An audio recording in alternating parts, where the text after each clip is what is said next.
Todos hemos conocido PHP en un principio como ese lenguaje que tiene una sintaxis un poco extraña que se mezcla con HTML y que por alguna razón necesita de otro programa como Apache para poder hacer algo útil y mostrarnos en el navegador una página o una aplicación. Pero me ha puesto algo que algunos de vosotros no sabíais, que con PHP se puede hacer un hola mundo de toda la vida sin ningún tipo de problema. ¿Cómo te quedas? Efectivamente, aunque por lo general asociamos PHP con la web porque es donde más se usa, es un lenguaje de propósito general y en principio se puede hacer cualquier tipo de aplicación con PHP, como si fuese Python mismamente. Pues si habéis flipado con el holamundo, con esto vais a flipar aún más. Si en un archivo PHP escribimos solo código HTML y lo invocamos con el intérprete de consola, la salida es el propio código HTML. Y pues esto es un poco raro, ¿no? ¿Qué sentido tiene escribir HTML dentro de un archivo PHP y que la salida sea texto? Pues tiene mucho sentido, pero para entenderlo hay que entender la web en general. En un principio la web era ese lugar en internet donde se podía transmitir información como por ejemplo datos sobre tu empresa, blogs y en general texto. Con pocas imágenes, porque en aquel entonces tardaban la vida en cargar, pues resulta que la fibra óptica de 1 gigabit por segundo no era común como hoy en día, estamos hablando de los años 90. Este esquema de transmitir información era muy simple, ¿no? En un documento HTML normal y corriente puedes escribir el blog que te dé la gana y si un navegador utilizando el protocolo HTTP le pide a nuestro servidor ese archivo, pues nosotros tendremos un programa que a su vez también implementa HTTP, como por ejemplo Apache, que leerá el contenido de ese archivo y se lo enviará como respuesta al cliente. Pero claro, los visionarios de la época se dieron cuenta de que esto iba mucho más allá de la información. Se dieron cuenta de que sobre esta red, sobre la web, se podía programar aplicaciones en toda regla, aplicaciones con las que los usuarios podían interactuar y que no tenían una lógica subyacente tan trivial como enviar un poco de HTML estático. Imagínate que soy el Amazon de la época y tengo una serie de productos que quiero vender. Claro, no puedo simplemente colocarlos uno por uno en un documento HTML, porque si luego quiero añadir más productos, ¿qué hago? ¿Volver a publicar mi página web con el HTML actualizado o cómo? Y si quiero un botón que me permita fácilmente añadir productos. Y además, que solo me lo permita a mí, que soy el administrador, porque obviamente los clientes que están comprando no deberían poder modificar mis productos. Eso es lo que se conoce como lógica de negocio. Las reglas del mundo real deben estar plasmadas en la aplicación y no hay que ser muy listo para llegar a la conclusión de que para implementar esa lógica en una aplicación hace falta un lenguaje de programación. Spoiler, HTML no es un lenguaje de programación. Por ejemplo, si yo tengo una lista de productos que a priori puede cambiar porque voy añadiendo productos, quitando productos, pues en un principio no sé cuántos tengo, ¿no? Pero sé que voy a tener una lista de ellos, entonces necesitaré un bucle for que se los recorra, ¿no? Si quiero diferenciar entre administrador de la página y clientes que están comprando, necesito un if, ¿verdad? Entonces los programadores de la época dijeron, vale, tenemos programas que leen el contenido de un archivo y lo mandan como respuesta. Eso sería un servidor HTTP normal y corriente. Pero ¿y si en vez de leer el contenido de un archivo, hacemos que el contenido sea generado por un programa cualquiera, escrito en cualquier lenguaje de programación y que se lo comunique al servidor HTTP para que pueda enviar ese contenido?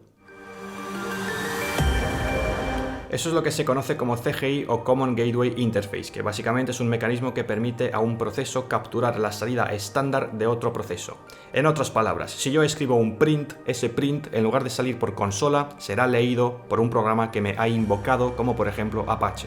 PHP se diseñó en base a esa idea. Ahora puedo resolver el problema de listar los productos porque en mi código podría sacarlos de la base de datos y sabiendo que es una lista, pues me lo recorro uno por uno y lo imprimo como HTML. Entonces ahora el esquema cambia un poco. El cliente con su navegador sigue mandando una petición HTTP al servidor, Apache ve que quiere invocar un script PHP y dice, vale, voy a crear un proceso externo de PHP, le voy a pasar ese script como entrada para que lo ejecute y que me genere la salida.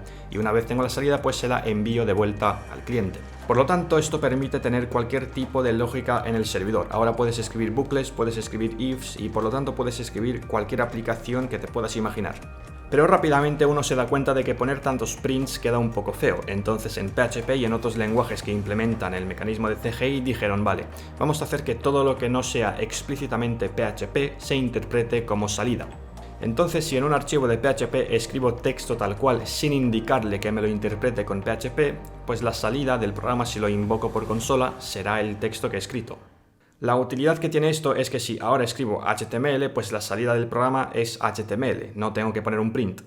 Y así puedo reescribir el código anterior mezclando HTML con PHP, poniendo bucles donde me hace falta, poniendo HTML donde me hace falta, porque el HTML es como si generase un print él solo de forma automática. Y todos esos prints serán captados por Apache con CGI. Ahora ya sabes por qué PHP se puede mezclar con HTML. Esos fueron los cimientos de la web moderna. Eso no se podía hacer solo con PHP, los CGI se podían hacer con C, con Java, con Perl y con más lenguajes. Pero PHP fue sin duda alguna el más famoso y a día de hoy sigue estando detrás de la mayoría de aplicaciones web que hay en Internet. Después de eso vinieron varias optimizaciones y mejores formas de hacer las cosas. Alguien examinó todo este sistema y dijo, tío, pero ¿por qué estáis usando un programa que lee la petición HTTP y luego spawnea otro proceso aparte y le pasa la petición para que pueda generar la salida que luego la tiene que leer y volver a enviarla al cliente? Es como un poco engorroso, ¿no? Para eso, ¿por qué no mejor coges el intérprete entero de PHP y lo metes como librería dentro de Apache y así te ahorras tener que spawnear un proceso externo a nivel de sistema operativo? Como mucho puedes utilizar hilos que son más rápidos de crear y destruir que los procesos y además no necesitas CGI. Y aún así aquí hay algo que no cuadra. ¿Por qué estamos cogiendo un lenguaje de programación y lo estamos metiendo como módulo en un servidor HTTP? ¿Por qué no haces que el propio lenguaje tenga una librería HTTP que puedas usar en tu programa? Y así la única herramienta que te hace falta es el lenguaje de programación y las librerías que te vas a importar para hacer la aplicación. Esto tiene su tela porque todos los que hayáis programado lo suficiente, en algún punto habréis hecho un programa y habréis dicho, esto lo he complicado demasiado, podría haberlo hecho mucho más simple. Pues resulta que no nos pasa solo a nosotros, le pasa a gente que tiene doctorados y décadas de experiencia también. Y esto es un poco paradójico porque empezaron haciendo algo realmente simple, un programa que lee el contenido HTML de un archivo y lo envía como respuesta. Esto es la filosofía Unix. Haz un programa que haga una sola cosa pero que la haga bien. Y resulta que aún así te puede salir el tiro por la culata y terminar con un sistema engorroso y un poco complejo. Y esto es lo que tiene la ingeniería del software, que todo cambia constantemente. Siguiendo en líneas paralelas, la gente veía que el código que se escribe con este formato de los CGI pues es un poco feo porque todo el mundo podía hacer lo que le daba la gana. Entonces dijeron, vale, voy a escribir un framework donde vas a tener que hacer todo en base a patrones de diseño y de esa forma todo el código estará estructurado de cierta manera y mi equipo de 100 personas podrá organizarse mejor. Y así surgieron los frameworks en el lado del servidor y con ello las aplicaciones fueron ofreciendo cada vez más funcionalidades porque era más fácil hacer aplicaciones complejas.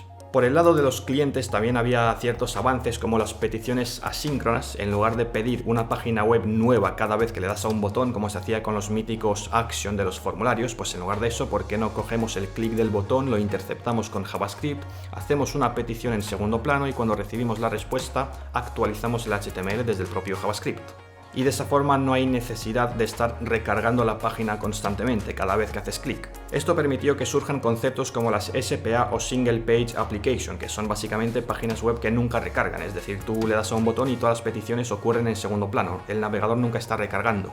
Y ahí ya los programadores estaban como, ¿y si creamos un framework de JavaScript cada día durante los próximos 15 años y así nos aseguramos de que todos vamos a tener trabajo y además no habrá suficiente gente que sepa todos estos frameworks y nos van a tener que pagar una barbaridad? Oferta y demanda. No somos listos ni nada. Para quien quiera saber más sobre PHP, HTTP, la web y todo esto, os dejo abajo mi curso de Mastermind de PHP y la web desde cero, donde aprendemos pues eso, cómo funciona la web en general desde abajo, capa por capa, protocolo por protocolo, de forma totalmente práctica y con una calidad como si fuese pues este mismo vídeo.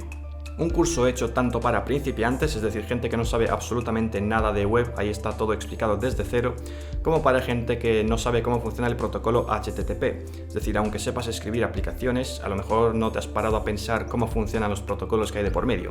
O al menos eso es lo que hice yo en un principio, me puse a escribir aplicaciones a lo loco con Node.js y con Express.js, pero no estudié cómo funciona el protocolo HTTP y no es lo óptimo porque para entender bien la web hay que entender cómo funciona el protocolo HTTP. Porque eso es la base de todo, así que dicho esto, lo tenéis en la descripción y nos vemos en el próximo vídeo.